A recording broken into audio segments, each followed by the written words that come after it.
You right? Yep. You sure? I'm making a meal of it. Did you just get all of that? Yeah. Can you take my camera? I got a hole in my jeans from the barbaya. Made a song.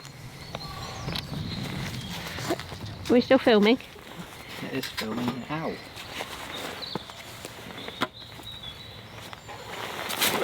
You made that look so much easier. It was easy. Bit of an issue when it comes to, oh my god, this is the problem.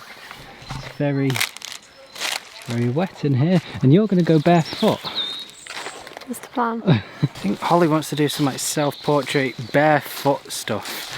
Not a clue, but I'm going to talk about this camera and a few things that I want to try and learn about it today while I'm out making this video, and some stuff that I still can't figure out but I want to try and learn about.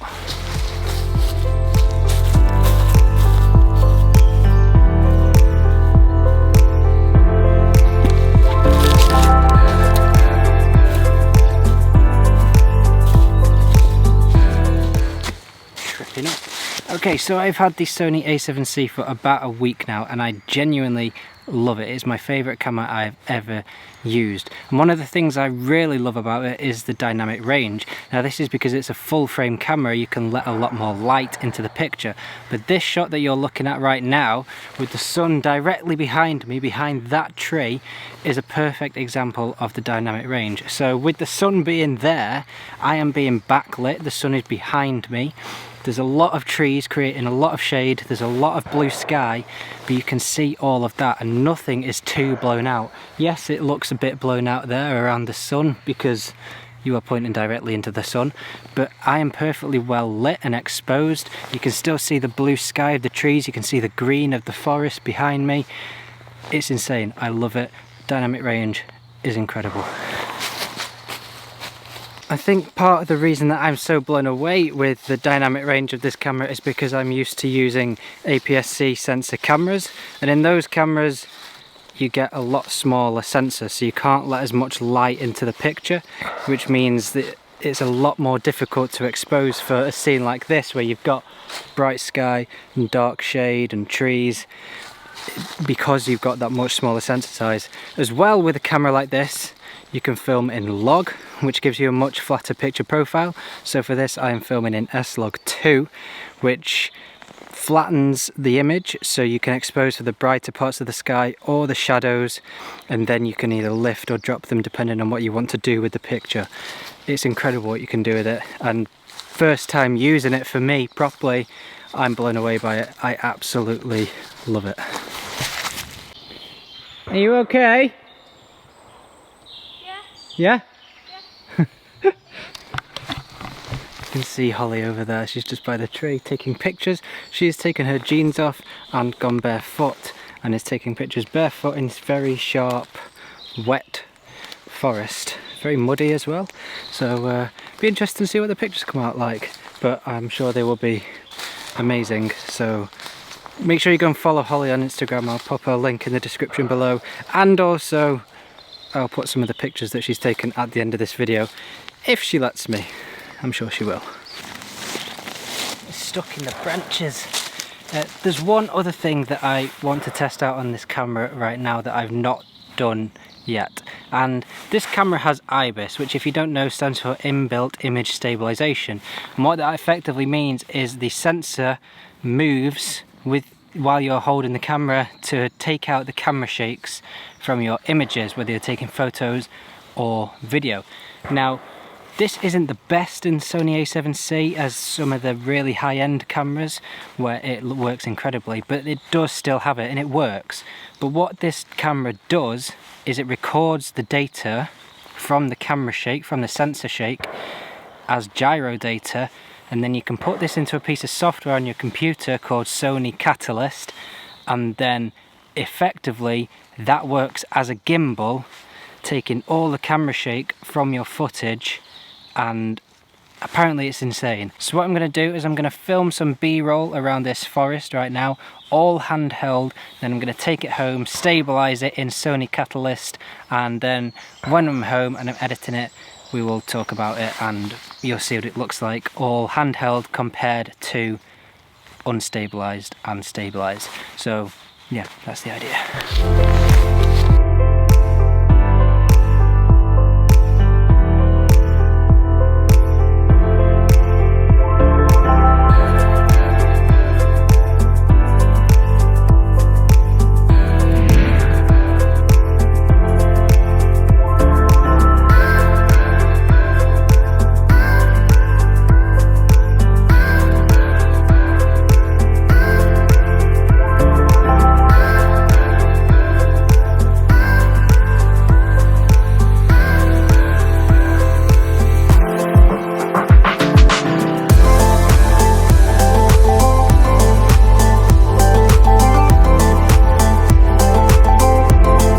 Holly's just getting dressed again after stripping off in the wood. Yeah.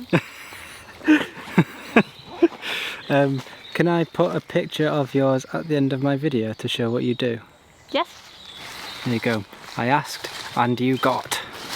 So that was all handheld footage stabilised in Sony Catalyst. Now I'm not sure what it looks like yet because obviously I'm still here filming it, but I'm going to go back and have a look. But what I just want to do very quickly is show you handheld walking footage. So this is, as I've been filming the whole video, this is just normal handheld footage just using the inbuilt Ibis, and in 2 seconds I'm going to switch over to tripping up.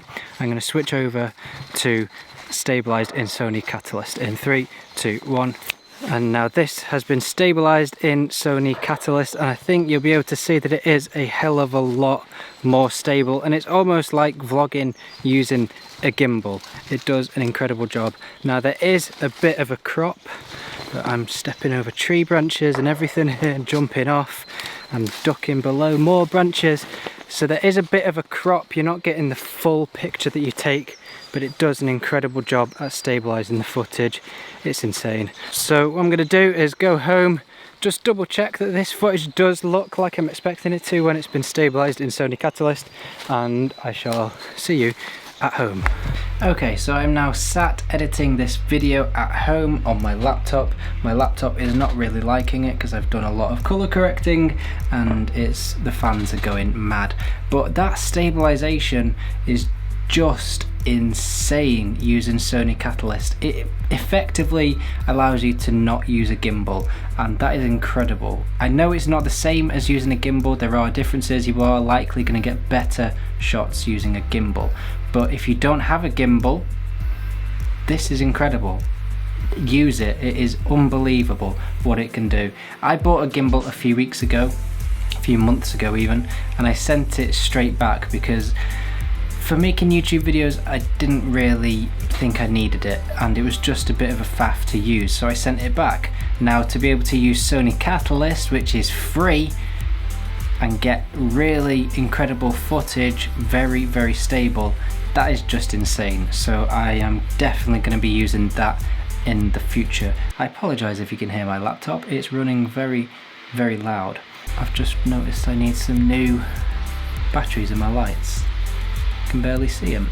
But anyway, yeah, the Sony A7C, genuinely love it. Filming in S-Log, I've still got a lot of practice to do. I've been doing a lot of research and reading about it, and people do suggest exposing your shots 2 stops higher than normal, so that's something I'm going to start trying out because then you can get less grainy shadows.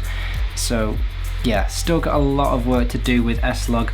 I've spent a lot of time trying to get this footage looking okay, and it does look okay, but there's a lot of stuff that I want to do differently with it that I can't really do because I didn't quite get the settings right in the camera. The control it gives you is incredible, coming from an APS-C sensor camera where you don't get a huge amount of control when it comes to color correction. This is incredible, so I absolutely love it. I'm going to continue using S-Log so I can improve my colors and get the more cinematic looking videos that I am after.